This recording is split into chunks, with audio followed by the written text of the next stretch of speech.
सो आज हमने अपना लेक्चर वहीं से स्टार्ट करना है जहाँ से हमने छोड़ा था। अस्सलाम वालेकुम स्टूडेंट्स, कैसे हैं आप सब? उम्मीद करती हूँ आप सब खैरियत से होंगे। सो आज हमारा टॉपिक है about the formation of the urine. ठीक है, फॉर्मेशन में यूरिन फॉर्मेशन में 3 स्टेप इन्वॉल्व होते हैं। फर्स्ट है ग्लोमेरुलर फिल्ट्रेशन, फिर है ट्यूबुलर रीअब्जॉर्प्शन, फिर ट्यूबुलर सिक्रीशन आ जाती है। ठीक है, यहाँ पर वही चीज़ें हैं कि ये ऊपर वाली इफ्रंट आर्टरी है, नीचे वाली एफरंट आर्टरी है। ठीक है, ये जो एब्डोमेन कैप्सूल है, ग्लोमेरुलस है, प्रॉक्सिमल कन्वर्टेड ट्यूब्यूल, यहाँ पर रीअब्जॉर्प्शन हो रही है वाटर और साल्ट की।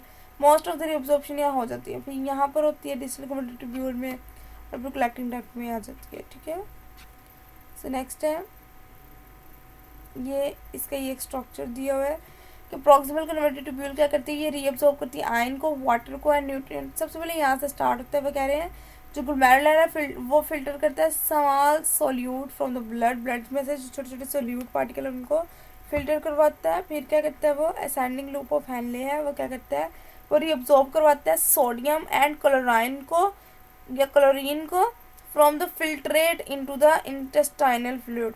फिल्ट्रेट से वो लेता है और इंटेस्टाइनल फ्लूइड पे देता है। फिर डिसेंडिंग लूप ऑफ हेनले वो क्या करती है एक्वापोराइन अलो वाटर टू पासिस फिल्टर। अब इसमें से भी फिल्ट्रेशन होनी है।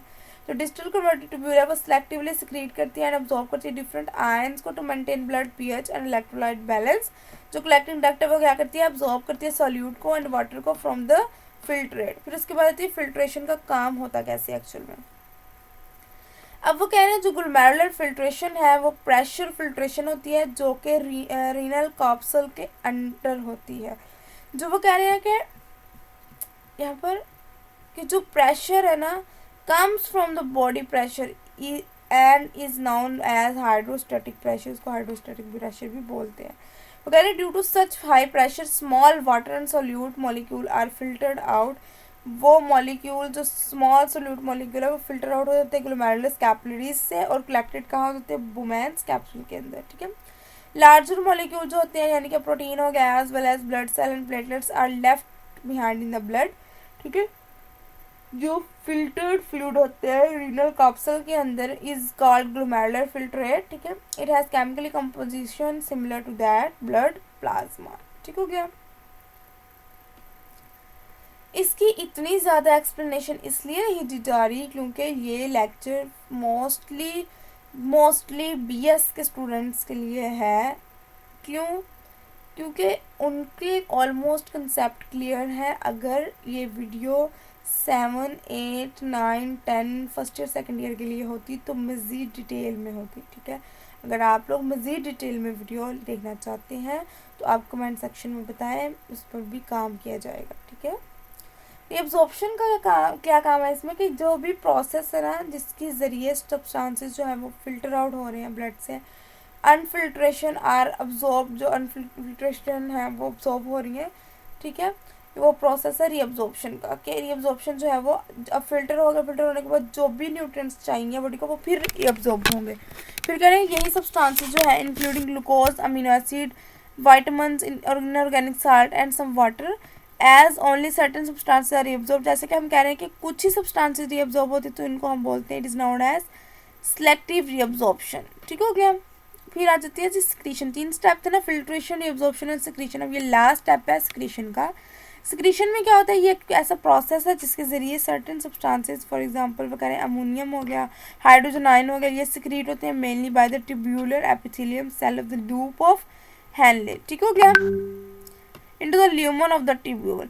अब वो कह रहे हैं हाउएवर टू सम एक्सटेंट कुछ हद तक ये प्रोसेस जो है वो अकर होता है कन्वोल्यूटेड ट्यूब्यूल के अंदर भी। जो इनका मेन पर्पस होता है वो पीएच ऑफ यूरिन को मेंटेन करना होता है। जो नॉर्मल पीएच है वो 4.8 to 7.5 होती है। ठीक हो गया। फिर उसके बाद आ जाते हैं जी यूरेटर्स का काम क्या है, यूरेटर्स होते क्या है। एक यूरेटर है, ये एक ट्यूब है डेट इमर्ज जो किडनी से निकलती है और यूरेटर तक एक्सटेंड होती है। जो ह्यूमन ब्लैडर है वो कंसिस्ट होता है 2 यूरेटर्स पे, mainly termed as right ureter. ठीक है, जो कि राइट किडनी से निकल रही है, लेफ्ट यूरेटर जो कि लेफ्ट यूरेटर को लीव कर रही है। ठीक हो गया। फिर आ जाती है जी यहाँ पर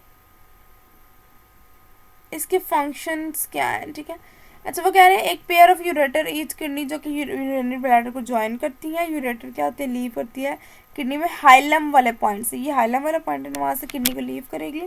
जो ureter functioning is the carriage of urine from prerenal pelvis, वो रीनल पेल्विस से यूरन को लेती है, यूरिनरी ब्लैडर को देती है, जहाँ पर वो टेम्परेली स्टोर्ड होता है। ठीक हो गया।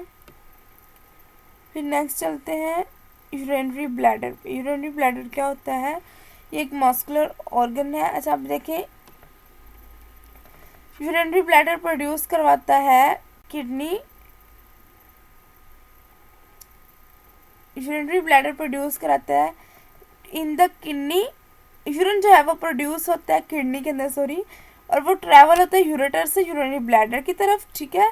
फिर वो कह रहे हैं जो ब्लैडर है वो एक्सपैंड होता है एक इलास्टिक सैक की तरह जो कि यूरिन को होल्ड करता है। जो ब्लैडर है वो एक हॉलो मस्कुलर ऑर्गन होता है situated centrally in the pelvis, जो पेल्विस के सेंटर पे प्लेस्ड होता है। ठीक है, ताकि वो यूरिन को कन्वीनियंट वे में रिलीज आउट करवा दे। वो कह रहे हैं एज इट रीचेस कैपेसिटी, जब तक उसकी कैपेसिटी होती है वो यूरिन को स्टोर करवाता है। द प्रोसेस ऑफ जो है ना मिस्चुरेशन और यूरिनेशन जो है वो शुरू हो जाता है फिर तब। ठीक है, जब उसकी हद जो लिमिट खत्म हो जाती है, कैपेसिटी खत्म हो जाती है, तब यूरिन स्टार्ट हो जाता है। फिर ब्लैडर होता क्या है, ये ब्लैडर में ना इंटरनल स्फिंक्टर होते हैं, वो क्या करते हैं, इनवॉलेंट्री होते हैं, सराउंड करते हैं द ओपनिंग ऑफ ब्लैडर को to the urethra and release to allow urine to pass, और वो यूरिन को अलाउ करते हैं कि उसमें से पास हो। जो एक्सटर्नल स्फिंक्टर होते हैं वो क्या करते हैं, वॉलेंट्री होते हैं, सराउंडेड होते हैं आउटसाइड द किडनी, ठीक है, bladder sorry, and must be relaxed for urination, तो अगर ये रिलैक्स होना चाहिए ताकि यूरिनेशन हो सके। फिर आ जाती है जी इसकी डायग्राम, यहाँ पर है जी ये इंटरनल स्फिंक्टर और ये है जी एक्सटर्नल स्फिंक्टर। ठीक है, ये यूरेथ्रा है, ये यूरेथ्रल ओरिफिस है। फिर आ जाती है लास्ट स्लाइड हमारी, यूरेथ्रा होता क्या है, सॉरी यूरेथ्रा का फंक्शन क्या है, this is the narrow tiny tubular which and up urinary system, जो कि यूरिनरी सिस्टम को एंड अप करता है through ureter, the urine is excreted from the body. जो यूरेथ्रा है उसके ज़रिए सॉरी यूरिन जो है वो बॉडी के बाहर एक्सक्रीट होती है, बाय मिस्टेक यूरेटर लिखा गया। सो यहाँ तक था आज का हमारा लेक्चर। आई होप आपको आज के लेक्चर की समझ आ गई होगी। मज़ीद वीडियोस के लिए हमारा चैनल सब्सक्राइब करें, लाइक करें, शेयर करें। जज़ाकल्लाहु खैरा। अल्लाह हाफिज़।